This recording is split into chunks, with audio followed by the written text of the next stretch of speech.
우리 가운데 충만하길 간절히 소망합니다. 오후 시간 또 하나님의 말씀으로 우리가 볼 텐데요. 이제 느헤미야서의 11장, 12장, 13장 이렇게 3장 남았습니다. 오늘은 11장에 있는 말씀들을 쭉 살필 겁니다. 근데 11장의 내용은 어떤 내용이냐? 이제 성벽을 재건하고 예루살렘 성이 이제 성으로서의 그 면모를 갖췄어요.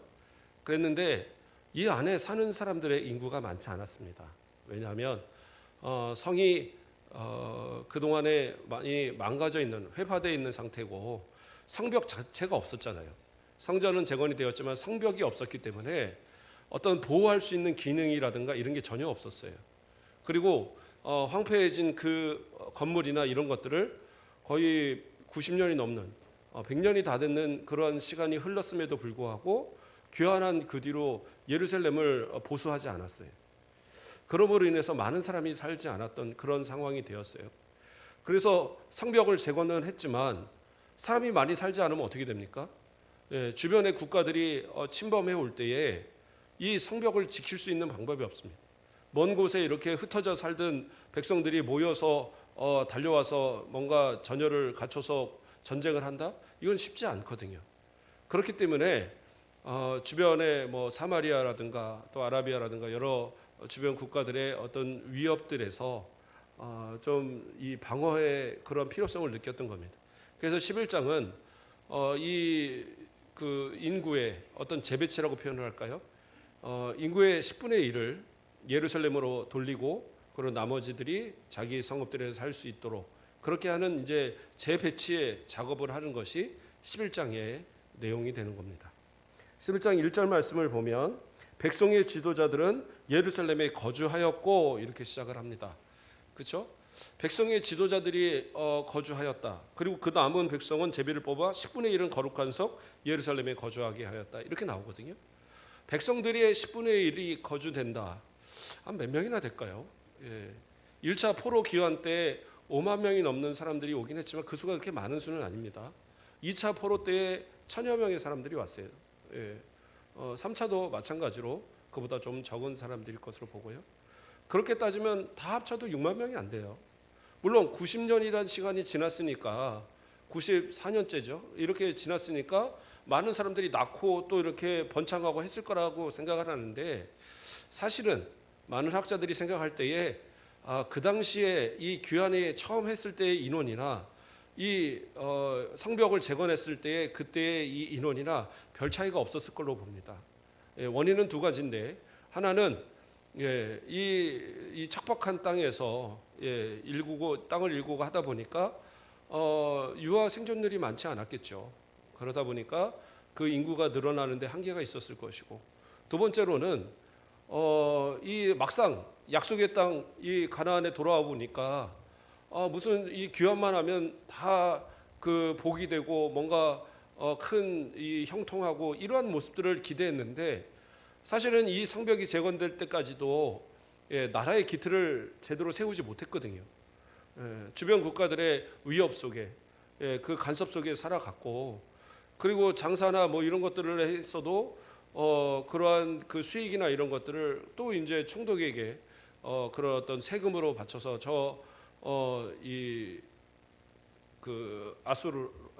그 바사국으로 페르시아로 또 다 보내야 되고 하는 그러한 상황들이 반복됐기 때문에 굳이 고생하면서 이곳에 있을 이유가 없었던 거죠. 그래서 많은 사람들이 이탈했을 거로 봅니다. 그래서 이 당시의 인원은 전체 인구가 한 6만 명 이런 정도로 계산을 하는 겁니다. 그런데 이 가운데 10분의 1이면 턱없이 사실은 좀 모자른 겁니다. 그래서 이 사람들은 그 학자들은 한 5천 명에서 이제 그 2차 포로, 3차 포로에 귀환했던 사람들의 많은 사람들이 거기에 남아 있을 걸로 보거든요. 이 예루살렘에 거주했을 걸로 보고 왜냐하면 에스라를 따라서 왔고 느헤미야를 따라서 왔기 때문에 이들은 이 예루살렘에 거주하는 것이 어떻게 보면 당연하게 여겼을 부분이 있습니다. 그래서 이러한 인원들을 보고 또 여러 이제 사람들을 이렇게 생각할 때는 한 10,000명 정도 이하, 한 5,000명 이상에서 10,000명 이하의 사람들일 것으로 그렇게 추정을 합니다. 그리고 예루살렘 성이 그렇게 큰 성은 아닙니다. 그렇기 때문에 조밀하게 집을 지어 살아도 그 이상을 살기는 좀 어려울 수도 있습니다. 자, 어쨌든 이러한 이제 예루살렘 성에 사람들을 거주하게 하기 위해서 사람을 모으는데, 먼저는 아까 뭐라고 그랬어요? 백성의 지도자들이라고 얘기했습니다. 백성의 지도자들이 거해요. 그럼 그 백성의 지도자들은 누굽니까? 물론 이 사람들을 족장들로 볼 수도 있어요. 그래서 이스라엘의 모든 족장들이 다 예루살렘 모여 살았다. 그런데 그건 효과적인 부분은 아닙니다. 왜냐하면 족장들은 각각의 자기 부족에 가 있어야지, 자기 족속에서 있어야지, 이 사람들이 다 이 예루살렘에 와 있으면 어떻게 보면 그 지역 사회가 제대로 굴러갈 수가 없어요. 이렇게 잘 운영되기가 어렵죠. 그래서 여기서 말하는 지도자들은 백성의 그런 어떤 이 각 족속의 부족의 그런 족장들로 보는 것이 아니라 행정이나 정치적인 지도자들로 보는 거예요. 그래서 느헤미야와 그의 신하들, 또는 여러 그 행정적인 부분들을 맡는 그러한 여러 그 부분들, 또 어떤 군사적 어떤 그런 통치를 하는 그런 이제 그런 위치에 있는 지도자들, 이런 사람들이 이제 이곳에 살았고, 각각의 부족의 족장들은 당연하게 자기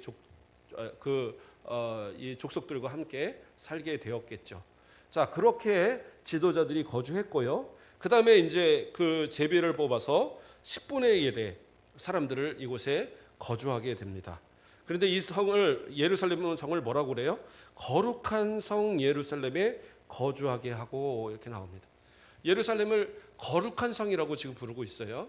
예, 이 예레미야 이전에서는 그렇게 자주 사용되어지는 단어는 아닙니다. 그러나 이것이 거룩한 성이라고 불려질 수 있는 이유는 하나님의 성전이 있기 때문이죠. 예, 그런데 이 하나님의 성전이 있고, 또 이 하나님의 성전이 있는 이 구별된 예루살렘 성에 거주하는 그 백성들이 참으로 영광스럽고, 그들도 거룩하게 구별됐다는 의미 속에서 이 거룩한 성이라는 이 단어를 느헤미야는 여기다가 사용을 하는 거예요.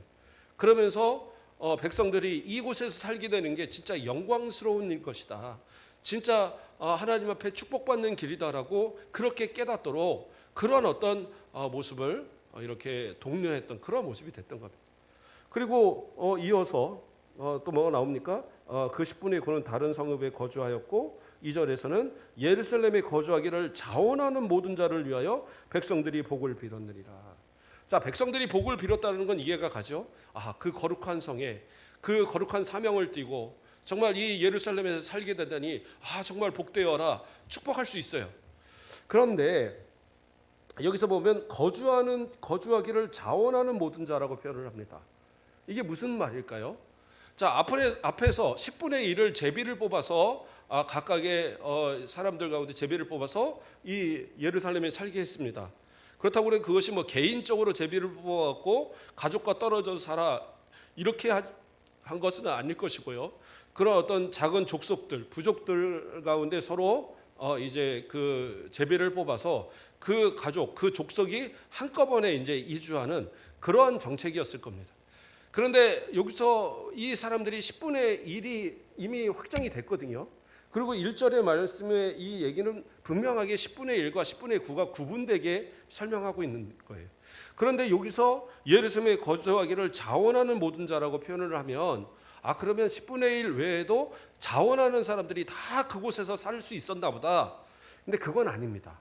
예, 물론 그렇게 주장하는 분들도 있는데, 여기서는 분명히 10분의 1이라는 인원을 이렇게 이야기하고 있고, 그 10분의 1이라는 이 일 속에 바로 이 자원하는 모든 자가 함께 포함이 된 거예요. 그러니까 여기서 말하는 자원은 그냥 뭐 나는 자격이 없는데 나는 그 예루살렘에서 살게 해주세요 해서 간 게 아니라, 뽑힌 사람들이 뽑혔지만 억지로가 아니라 자원하는 심정으로, 진짜 그 감사하는 마음으로 그곳에 살게 되었다, 이런 의미인 겁니다. 우리가 이제 헌금을 할 때도 마찬가지죠. 11조라든가 여러 헌금을 하는 것이 교회에서 정한 것은 분명히 있습니다. 정해서 이렇게 하고 10분의 1이라는 11조의 기준이 분명히 있어요. 그래서 그것을 뭐 안 한다고 그래서 또 뭐라고는 안 하죠. 그러나 하는 분들에 있어서 그것이 의무로 하기 싫은데 억지로 뭐 하나님이 벌 주실까 봐 하고 이런 거 아니잖아요. 감사함으로 자원하는 마음으로 하는 거란 말이에요. 그렇잖아요.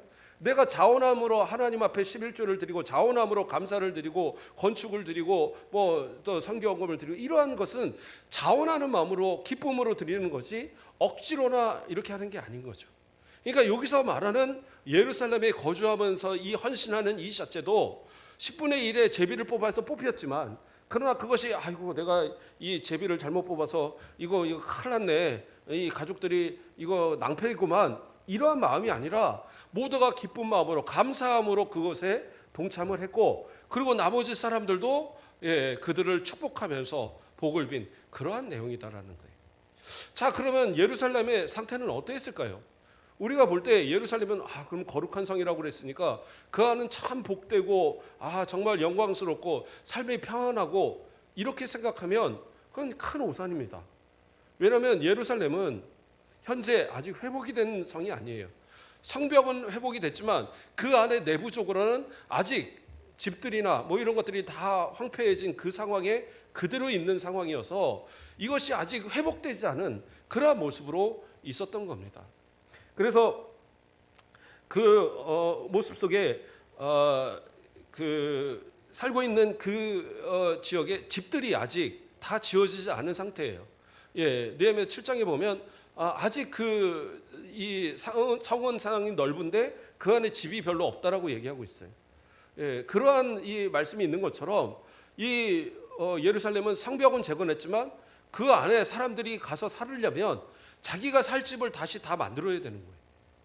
그러니까 이게 얼마나 어렵겠습니까? 물론 이제 같이 협력해서 만들고 하겠지만 이게 단순간에 되는 게 아니잖아요. 상당히 오랜 시간을 걸려서 그 안에 어떻게 보면 도시를 재건하다시피 해야 되는 공사이기 때문에 이것이 정말로 힘들고 어려운 일인 거예요. 근데 그렇게 뽑혔어요. 또 그것이 끝입니까? 자기가 90년이 넘는 시간 동안을 이미 자리를 잡고 터전을 잡고 농사를 짓고 집을 짓고 거기서 벌써 한 3대는 살았을 그러한 기간인데 그 모든 터전을 다 내려놓고 예루살렘으로 이주해야 되는 거예요. 그러니까 이것이 과연 복된 것이냐는 거죠. 또 거기다가 이제 이 예루살렘 성벽을 쌓은 가장 큰 이유가 뭐예요? 주변 국가들의 위협이었어요. 나라의 기틀을 삼기 위해서는 행정적인 수도가 올바로 세워져 있어야 되거든요. 그러니까 이것을 달갑게 여기지 않았던, 그렇죠? 그 주변의 이 국가들의 또는 주변의 그런 어떤 대적들이 어느 순간 기습하여 이 성을 점령하라고 하려지도 몰라요. 그렇기 때문에 지금 이주를 시켜서 그걸 막게 하는 거거든요. 그러니까 항상 방비하기 위해서 돌아가면서 그 경비도 서야 하고 또 그곳에서 이제 뭐 항상 그런 위협 속에 살아야 되는 그런 모습들이 분명히 있단 말이에요. 그러니까 예루살렘에 사는 그 자체가 그렇게 영광스러운 것만은 아닌 겁니다. 그만큼 불편한 거예요. 어려운 겁니다. 그런데도 그들이 이것을 영광스럽게 여기고 또 그것의 기쁨으로 참석하는 자원하는 마음으로 동참하게 되는 것은 뭐예요? 하나님을 믿으니까.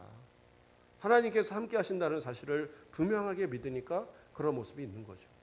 저와 여러분도 예수를 믿는 것, 우리 하나님을 믿는 것, 이게 편한 일입니까? 편하지 않잖아요. 주일날 되면 이렇게 교회에 와 있어야 돼요. 오후 예배도 이렇게 드려요. 수요 예배도 드려요.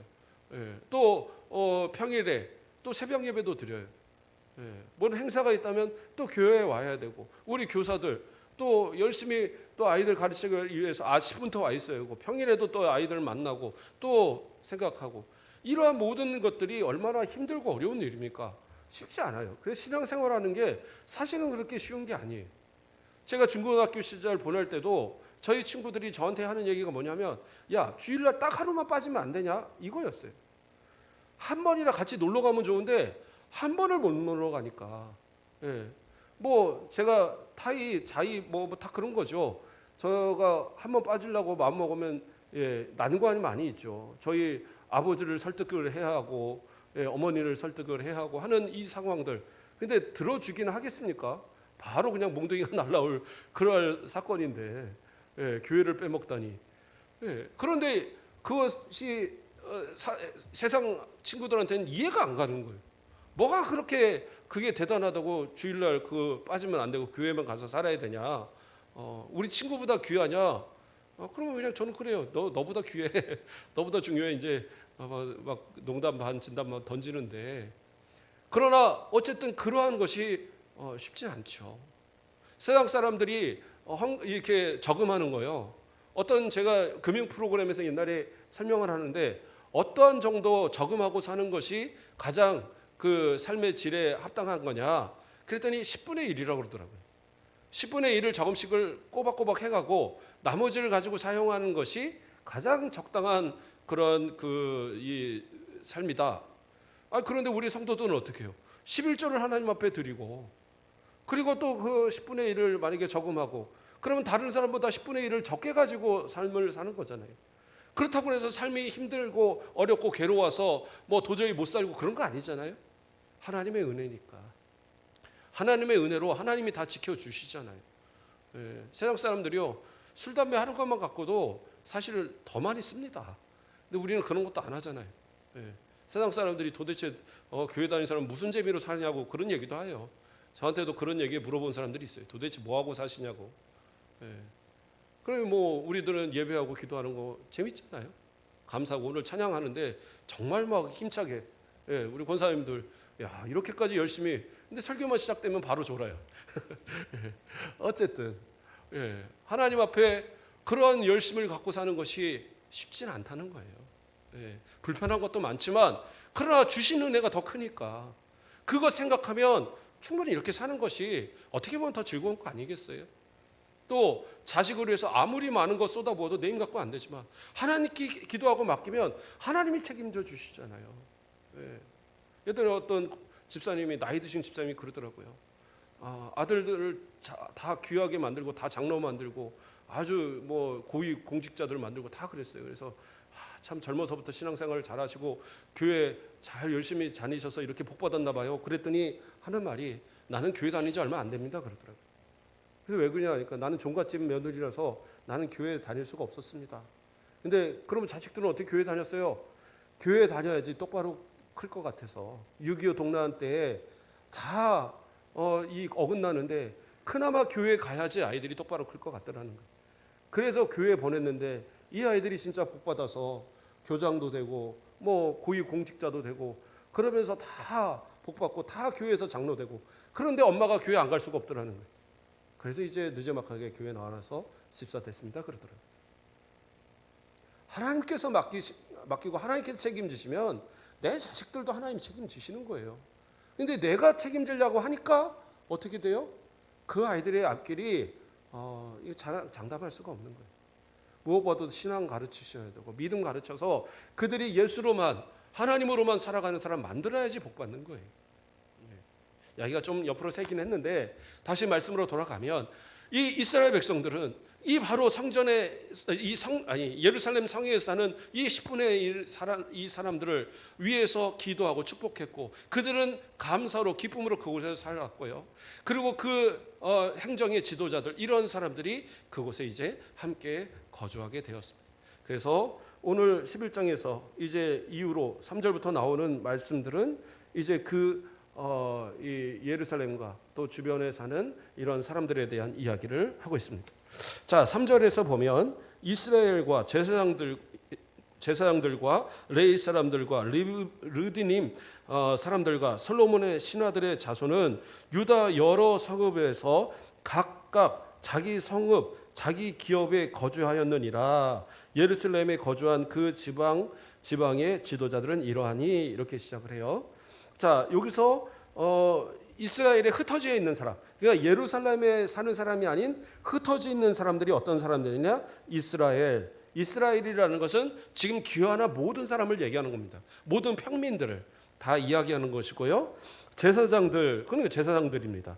레위 사람들, 그렇죠? 그 다음에 르드님 사람들과 솔로몬의 신하들, 이들은 어떤 사람들이에요? 제가 여러 번 설명했지만 르드님 사람들이나 솔로몬의 신하들은 이렇게 표현한 것은, 이들은 유대 사람들이 아니에요. 이스라엘 사람들이 아닙니다. 조상들이 포로가 돼서 끌려왔던, 아니면 노예가 되어서 끌려왔던 자원에서 귀화를 했던 그들이 이제 뭉쳐져서 성전에서 또는 이 궁전에서 그런 어떤 일하는 신하들로 또 그런 노예들로 이렇게 살았던 사람들이, 그러니까 어떻게 보면 신분상으로는 대단히 하층민이라고 표현할 수 있겠죠. 천민들입니다. 유다 안에서도. 그럼에도 불구하고 그들이 포로 귀환할 때에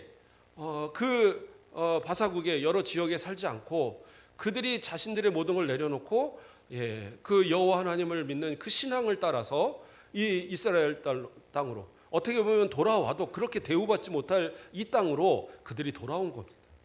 그래서 그래서 이러한 사람들이 지금 전체적으로 유다에 퍼져 있다, 지금 이 땅에 퍼져 있다라는 것을 설명하는 것이고요. 그 다음에 뭐예요? 예루살렘에 거주하는 그 지방의 도의 지도자들은 이러하니, 그러면서 이제 10분의 1의 사람들, 10분의 1로 제비 뽑혀서 지금 거주하게 살게 된 그 족속들의 두령들, 그러니까 족장들을 설명하고 있는 겁니다. 자, 그 부분에 있어서요. 자, 4절부터는 이제 설명을 할 때 4절은 뭐라고 나옵니까? 예루살렘에 거주하는 유다 자손과 베냐민 자손 몇 명이라 이야기하면서 이제 4절부터 6절까지는 바로 유다 자손의 족장들에 대한 설명을 하고 있습니다. 유다 자손을 먼저 설명을 하는데요. 자, 유다 자손 중에는 베레스 자손 아다야니 그렇게 나옵니다. 그러니까 이 한 사람은 아다야입니다. 아다야라는 지도자가 그 자신의 부족을 데리고 제비 뽑혀서 예루살렘에 와 있는 거예요. 자, 그래서 이 아다야는 누굽니까? 그는 우시아의 아들이요, 스가라의 손자요, 아마라의 증손이요, 스바냐의 현손이요, 마할렐의 오대손이며 이렇게 나오죠. 그러니까 이렇게 쭉쭉 그러니까 이 할아버지, 그 증조 할아버지, 고조 할아버지 뭐 이렇게 쭉쭉 올라가니까 원문에도 이렇게 돼 있는 줄을 이제 사람들이 오해를 합니다. 그런데 이 원문에서는 이런 식으로 표현하지 않아요. 구약 성경의 여러 부분이 다 마찬가지입니다. 벤이라는 단어를 사용합니다. 이제 아들이라는 단어이긴 하지만 그러한 이제 이 단어는 그러니까 이 아들이란 단어, 후손이란 단어가 후손이 아니에요. 그러니까 후손이 아니라 아들이 아니에요. 아들이란 단어로 쓰지만 그것은 뭐냐? 후손이란 뜻입니다. 후손. 그래서 실제로 여기서 현손이다, 뭐다 그게 아니라 다 아들 이렇게 나와요. 그래서 이 아들이라는 것은 후손을 뜻하는 말이라서 이것은 몇 대가 될지 모르는 거예요. 에스라의 그 조상들을 설명할 때 얘기했죠. 에스라의 조상들, 에스라가 벌써 그 나이라든가 또 포로로 와 있고 귀환하는 데까지가 벌써 상당한 시간들이 흘렀는데 100년이 넘는 시간이 흘렀는데 그때 이 사람들이 뭐 아직 몇 대밖에 안 되는 이 안에서 끝날 거다. 그건 말이 안 되거든요. 그래서 이 아들이라는 표현, 이 표현들은 사실은 후손이란 표현이라서 몇 대를 그냥 건너뜁니다. 그렇게 이제 보면 돼요. 여기서 다 그래서 어떤 경우는 이제 아는 이름들도 나오는데 그것이 꼭 그 직계로 손자다 이런 게 아니라 후손, 누구의 자손이다 이런 개념으로서 이제 설명되고 있다는 거, 그걸 이제 보시면 됩니다. 그래서 어쨌든 아다야가 하나 있습니다. 그 다음에 5절에서는 또 누가 나와요? 마아세야가 나옵니다. 마아세야는 그는 바룩의 아들이요, 고로세의 손자요, 하시아의 증손이요, 뭐 이렇게 하면서 쭉 나오죠. 그 다음에 이 두 사람이 나오고요. 그 다음에 예루살렘에 거주한 베레스의 자손은 모두 468명이니 다 용사였느니라 이렇게 나와요. 그래서 베레스의 후손, 그렇죠? 여기 보면 유다 자손 중엔 베레스의 자손 아다야니 이렇게 나오죠. 그래서 이 베레스의 후손이 모두 460명이다. 그래서 68명이다. 그래서 이 468명의 이 사람들을 데리고 이 예루살렘에 거주하게 된 족장이라는 거예요. 그 족장의 이름이 바로 이 아다야고, 그 다음에 그러면 왜 마하세야의 그 후손의 숫자는 안 나오냐? 그러니까 여기는 이 숫자가 좀 적은 숫자였을 거로 봅니다. 그래서 그 상대적으로 그 숫자가 적으면 그냥 포함시켜서 그 더 많은 쪽에 포함시켜서 설명을 하는 거예요. 그래서 여기 보면 이제 이 11장의 내용이 역대상 9장에 또 똑같이 나오거든요. 근데 거기서 보면 숫자라든가 이름이 조금 다른 경우들이 있어요. 그게 왜 다르냐 하면 그런 겁니다. 많은 쪽에다가 포함을 시키고 또는 많은 쪽 숫자만 이야기하고 또는 그 안에서 이 사람과 비등비등할 때는 이 사람의 이름이 아닌 다른 사람을 대표로 대거나 이러한 일로 인해서 그 역대상 9장에 나오는 내용과 차이가 좀 있어요. 숫자라든가 여러 면에서 이제 그런 차이를 보이고 있다. 그래서 대표적인 그 베레스의 후손들의 숫자만 나왔고요. 여기서 다 용산이라는 말은 여기서 이제 여기서는 분명하게 군사적인 어떤 능력, 뛰어난 어떤 그 용맹한 군사적 능력을 가진 그런 사람들이다. 그래서 이 성벽을 이 지키기에 충분한 능력을 가진 사람이다라는 의미 속에서 용사라고 표현을 했는데, 그러나 이 용사란 이 그 의미 속에는 어떤 그런 그 이 덕 또는 뭐 지혜 뭐 이런 것을 다 포함하는 단어입니다. 그래서 이게 단순히 힘만 세다 이런 의미가 아니라 어떤 그런 지적으로나 그런 면에서도 충분히 그런 지도자들로서 또는 이 성을 지키는 방비하는 자들로서 충분한 자격이 있는 사람들이다. 이런 의미 속에서 용사라는 단어를 쓰고 있는 겁니다. 자, 그래서 7절부터 9절까지는 이제 베냐민 자손, 그렇죠? 4절 초기에서 말한 유다 자손과 베냐민 자손 이렇게 나올 때 베냐민 자손에 대해서 설명을 합니다. 그래서 베냐민 자손은 살룬이, 그는 무슬람의 아들이요 요에스의 손자요 부디아의 증손이요 골라야의 현손이요 마세의 5대손이요, 그렇죠? 이델의 6대손이요 여사의 7대손이며, 이렇게 해서 이 살루에 대한 설명이 나왔어요. 그런데 8절에 가서는 뭐라고 합니까? 그 다음은 갑배와 살레 등이니 모두 928명이라 이렇게 나와요. 자, 그런데 이 베냐민에 있어서는 한 사람에 있어서는 살루에 대해서는 상당히 긴 그 족보를 이야기했는데 갑배나 살레에 대해서는 이야기가 나오지 않습니다. 그래서 이러한 이유가 뭐냐? 왜 베냐민 이 지도자들은 이 족속들 그 두령들은 뭔가 차별을 하는 거냐? 그게 아니라 학자들이 생각할 때는 사사기 때로 이 사건을 올라갑니다. 사사기 20장에 가면 어떤 사건이 있었습니까? 그 베냐민이 그 사람들이 이 나머지 11지파와 전쟁을 벌여서 거의 완전히 몰살당한 그런 상황이 있었잖아요. 그래서 그 도망친 그 200명의 사람들, 그 남자들만을 통해서 다시 그 인구가 불어나서 베냐민 지파가 존재를 했단 말이에요. 그러니까 그 조상들에 대한 기억이 어느 단계에서는 끊겨버린 거죠. 그리고 그들이 회복되는 기간 동안에 그러한 어떤 체계가 잡히지 못하면서 조상들에 대한 어떤 그런 이 기억들이 내려오는 기억들이 많이 단절이 됐던 겁니다. 그래서 이러한 이유로 인해서 여기서 지도자들을 이야기하면서도 자세하게 그 조상들에 대해서 설명하지 않는 걸로 그렇게 이제 이야기하고 있습니다.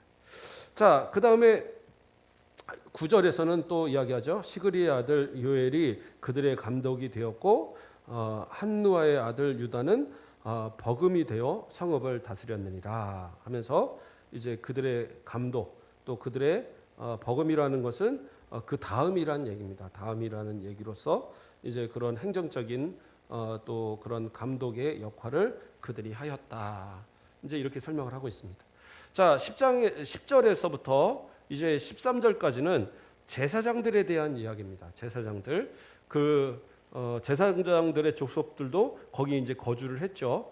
그래서 요압의 아들 여다야와 야긴이며, 그래서 이들은 뭐예요? 또 그 다음에 또 하나님의 전을 맡은 자 스라야니, 그리고 이제 이 사람들이 이제 또 이 사람은 하나님의 전을 맡았고요. 그 다음에 쭉 내려가서 전에서 일하는 그들의 형제니 곧 모두 820명이요. 또 아다야니 그는 여로보암의 아들이요. 이렇게 쭉 내려가죠. 그렇게 해서 이러한 성전에서 그 수고하는 헌신하는 전회에서 일하는 사람들, 또 하나님의 전을 맡은 자, 또 그 대표 제사장들, 이러한 사람들이 이제 그 족장으로서 있다라고 설명하고 있는 겁니다. 자, 14절에서는 또 그들의 형제의 큰 용사들이니 모두 128명이라. 그렇죠? 그래서 이 128명의 사람들이 바로 그 제사장들의 그 이 족장들의 어떤 지도를 따라서 이주한 사람들인 겁니다. 그 다음에 이제 하그 돌림의 아들 삽디엘이 그들의 감독이 되었느니라, 이렇게 나오죠. 그래서 이 감독은 앞에서 또 감독이 나왔지만 그런 어떤 행정적인 그러한 어떤 감독으로서 이 느헤미야와는 또 다르게 어떤 그 세금 징수라든가 뭐 여러 가지 부분들을 감당하기 위해서 세워진 그러한 이제 그 아닥사스다로부터 세워진 존재가 바로 이 감독으로 설명되는 이들로 봅니다. 자, 그다음에 15절에서는 이제 15절부터는 레위 사람들에 대해서 설명을 합니다. 그래서 레위 사람 중에는 스마야와 또 그는 합수부의 아들이요, 이렇게 쭉 나가고요. 그다음에 16절에서는 레위 사람의 족장 삽보대와 요사바치니 그들은 하나님의 전 바깥 일을 맡았고, 그러니까 하나님의 전에 바깥에 뭐 이런 사무나 뭐 이런 일들을 맡는 사람들이 이 사람이었습니다. 그다음에 아삽의 증손 삽디의 손자 미가의 아들 마따야니 그는 기도할 때 감사하는 말씀을 인도하는 자가 되었고, 여기서 기도할 때 감사하는 말씀을 인도하는 자라는 것은 찬양을 인도하는 것을 얘기하는 거예요. 찬양 인도자입니다. 그러니까 이 당시에는 말씀을 읽거나 뭐 이럴 거 할 때 그냥 읽는 게 아니라 음률을 넣어서 그 인도자가 이렇게 부르면 이 성도들이 어느 부분에서는 따라하거나 어느 부분에서는 아멘으로 화답하거나 뭐 이런 이제 형태를 취했던 겁니다. 그래서 그 찬양 인도자로서, 그래서 아삽 자체가 찬양 인도자였고 성전에서 찬양 인도자였고 그 후손 가운데 그러한 사람이 또 되었던 겁니다. 그 다음에 형제 중에 막부갸가 버금이 되었으며, 여기서 버금이라는 건 아까도 2인자로 버금이 나왔잖아요. 여기서도 부지휘자인 겁니다. 그러니까 찬양 인도자의 부지휘자, 부대장 뭐 이렇게 표현할까요?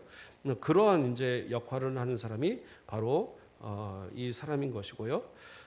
그 다음에 이제 쭉 가서요.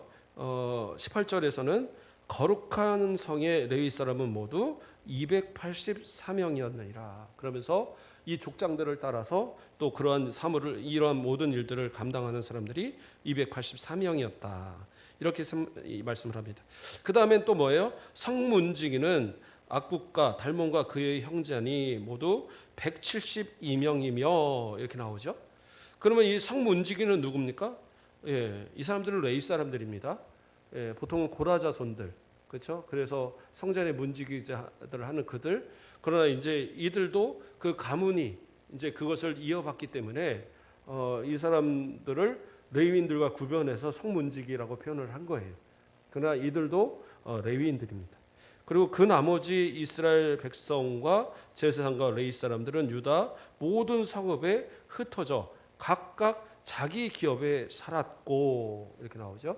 그래서 나머지 사람들은 흩어져서 살았는데 대부분은 이 그 주변 예루살렘을 중심으로 해서 주변에 흩어져 살았다라고 이렇게 이야기하더라고요. 왜냐하면 제사라든가 또 그러한 국가 기념일들을 지켜서 도와야 되는 그러한 역할들을 해야 되기 때문에 제사장들과 레위인들이 되도록이면 그러한 이 예루살렘을 중심으로 한 지역에 포진해서 또 이렇게 살았다, 이렇게 그렇게 알려져 있습니다.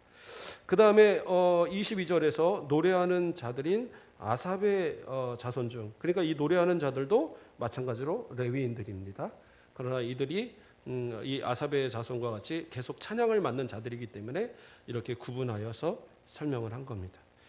자, 그렇게 하고요. 그 다음에 쭉 가서 손자 바니의 아들 우시는 예루살렘에 거주하는 레위 사람의 감독이 되어 하나님의 전의 일을 맡아 다스렸으니, 그 다음에 23절에 이는 왕의 명령대로 노래하는 자들에게 날마다 할 일을 정해 주었기 때문이며 유다의 아들 세라의 자손 곧 무세 사벨의 아들 부다히야는 왕의 수하에서 백성의 일을 다스렸느니라. 이렇게 나오죠. 그래서 이것은 또 무슨 얘기냐면 이 무세 사헬의 아들 부다히야 이 사람도 마찬가지로 그러한 어떤 이 감독의 역할, 이런 역할로서 이 느헤미야와 다르게 또 왕의 명령을 따라서 백성들에게 또 어떤 그런 역할들을 감당하는 그런 사람이고요. 앞에서 말했던 레위 사람 누굽니까? 우시는 어떠한 일을 했다고 나왔어요? 좀 전에 읽었던 대로 하나님의 일에 전에 일을 맡아 다스렸으니 왕의 명령대로 노래하는 자들에게 날마다 할 일을 정해 주었다. 이건 무슨 의미냐면 이 당시에 물론 이제 느헤미야가 오기 전까지 그 명령이 제대로 시행되지는 않았었지만 고레스가 처음 칙령을 내릴 때도 마찬가지였고 다리오 왕이 조서를 내릴 때도 마찬가지고 이 아닥사스 왕이 이 조서를 내릴 때도 마찬가지였는데 이 레위인들과 또 이 제사장들에게 그들이 제사하는 데 필요한 모든 것들을 다 지급하도록, 그리고 그들이 일하지 않도록 그런 임금, 양식들을 지급하도록 그렇게 이제 이 공식적으로 명령을 내렸거든요. 그랬던 이유가 뭐였습니까? 이제 고레스가 보내면서 이 제사장들로 인해서 뭘 하도록 했어요? 자신들을 위해서 그 왕과 그 자녀들을 위해서 기도하라고, 하나님 앞에 기도하라고 그것에 전무하도록, 그래서 그에 필요한 모든 제사의 모든 필요한 것들을 다 공급하도록 그렇게 이제 명령을 내렸거든요. 그렇기 때문에 이 모든 것을 관리하는 사람이 필요한 것이죠. 그래서 아까 말씀했던 그 사람, 바로 이 우시가 이 일을 감당했던 겁니다. 자, 그렇게 해서 이제 예루살렘에 거하는 모든 사람들의 이 그러한 족장들에 대한 이야기와 그리고 이제 그 지도자격이 있는 사람들이 설명이 되었고요. 그 다음에 25절부터 36절까지는 이제 그 외의 지역, 그 외에 이 10분의 9의 사람들이 거주하는 지역들을 이제 설명하고 있는 겁니다. 그래서 마을과 들로 말하면 유다 자손의 일부는 기앗 아르바와 그 주변 동네들과 디본과 그 주변 동네들과 여가스엘과 그 마을들에 거주하며 이렇게 나오죠. 그래서 거주하며 이제 계속 그 얘기가 나옵니다. 그래서 쭉 나오고 또 31절에 베냐민 자손은 하면서 이제 또 이렇게 쭉 거주했다라고 나와요. 그 다음에 마지막 36절에 가서 보면 유다에 있던 레위 사람의 일부는 베냐민과 합하였느니라 이렇게 나와요. 그러니까 이것은 이제 이때 이렇게 이루어졌다는 얘기예요. 이때 그러면 아까 말했죠. 그 유다의 예루살렘을 중심으로 해서 이 그 레위인과 제사장들이 다 포진되어서 살고 있었다고. 근데 그 중에 일부 레위인들이 지금 이 베냐민 지파로 이주해서 베냐민 지파와 함께 살았다라는 거예요. 그 이유는 뭐겠습니까? 이들이 거기서 이제 드려지는 11조와 그렇죠? 또 그 어떤 재물들의 헌물들에 대한 그러한 것들을 수납하고 그것을 성전으로 이렇게 받아서 옮기는 그런 역할을 바로 이 레위인들이 했던 거죠. 그래서 이 베냐민 지파의 지역에도 이 레위인들이 와서 살아야 되는 이유가 되었던 겁니다. 그리고 앞서서도 이 주민들에 대한 예루살렘 성의 주민들에 대해서 설명할 때 유다와 베냐민 사람들만 이야기를 했거든요. 그러면 나머지 지파 사람들은 없었느냐? 있었죠. 이주할 때에, 그러니까 이 귀환할 때에 다른 뭐 아셀 지파라든가 이런 몇몇 사람들도 다 지파 사람들도 이주를 했었습니다. 근데 왜 그들에 대해서는, 그들이 이 예루살렘에 거주하는 것에 대해서는 왜 설명이 안 나오냐? 또 외곽 지역에서 있는 가운데서도 왜 그들에 대한 설명이 없느냐? 그것은 이제 그들의 수가 많지 않았기 때문에 대표적인, 그렇죠? 왜냐하면 남유다가 멸망하고 남유다가 이렇게 포로가 되어 끌려갔던 사람들을 중심으로 돌아올 때에 북이스라엘에 멸망하여 흩어졌던 사람들이 합류한 것이기 때문에 사실은 그 인원이 그리 많지 않았던 겁니다. 그래서 그렇게 합류된 인원들이기 때문에 이 그 유다와 그 다음에 베냐민의 사람들만 대표적으로 설명을 하고 그들이 거주하는 이 동네의 중심으로 설명했지만 그러나 이 가운데 포함되어진 다른 족속들도 분명히 같이 있었다라는 것, 그것이 바로 이 말씀의 이야기입니다. 자, 그래서 11장의 이야기는 예루살렘을 중심으로 해서 다시 인구가 재배치되고 또 그 헌신하는 마음으로 그들이 그곳에 거주하게 되는 그러한 이제 이야기가 11장의 이야기였던 겁니다. 저와 여러분도 예수를 믿고 나서 이제 우리는 새롭게 되어진 사람들입니다. 우리의 소속은 세상이 아니에요. 이 거룩한 성에 거주하는 것을 기쁨으로 여겼던 이 백성들처럼 저와 여러분도 이제는 저 하늘 천국에 우리의 시민권을 가졌고 우리의 이 땅에서 거주하는 우리의 본 고향 주소는 어디냐? 교회인 겁니다. 이 예배당이에요. 그런 마음을 가지셔야 돼요.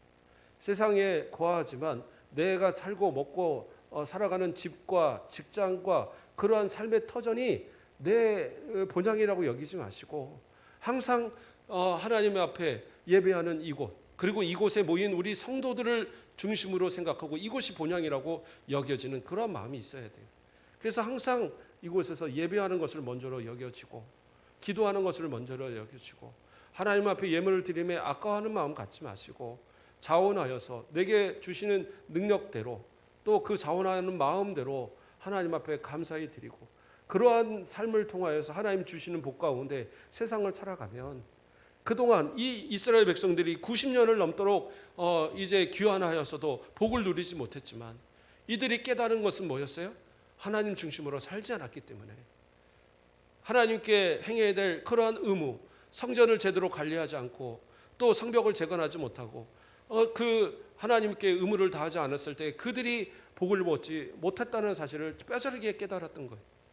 저와 여러분도 지금 하나님이 기회 주실 때에 내게 복을 약속하신 이때에 더 힘써 주를 위하여 힘써 행하시고 봉사하시고 헌신하시고 억지로가 아니라 자원하는 마음으로 하나님께 날마다 충성하심으로 그 예배하시고 약속하신 모든 복이 우리 성도들의 각 사람의 그 가정에 그 삶의 모든 부분에 자녀들에게 충만하시길 주님의 이름으로 축원드립니다. 기도하겠습니다. 사랑의 하나님 감사를 드립니다. 우리 사랑하는 성도들을 오늘도 사랑하여 주시고 이 거룩한 주일 오전부터 오후 시간까지 또 이렇게 예배드리며 함께 또 그리스도 안에 교제가 있게 인도하심을 감사를 드립니다. 주님 앞에 또 우리가 마음을 다하여 날마다 헌신하고 충성하는 자들 되기를 원하오는데 이 예루살렘 성벽을 재건하고 제비를 뽑아 또 자원하는 마음으로 그 성벽 안에 그 예루살렘의 거룩한 성에 거주하는 것을 기쁨으로 여겼던 많은 불편을 감수하고도 오히려 감사로 여겼던 그들의 모습처럼 우리가 예수님을 믿고 하나님의 자녀로 살아가는 것이 결코 불편함이라 억지로가 아니라 날마다 감사로 자원함으로 기쁨으로 살아가는 복된 성도들 되도록 축복하여 주시옵소서. 감사합니다. 예수 그리스도의 이름으로 기도드립니다. 아멘.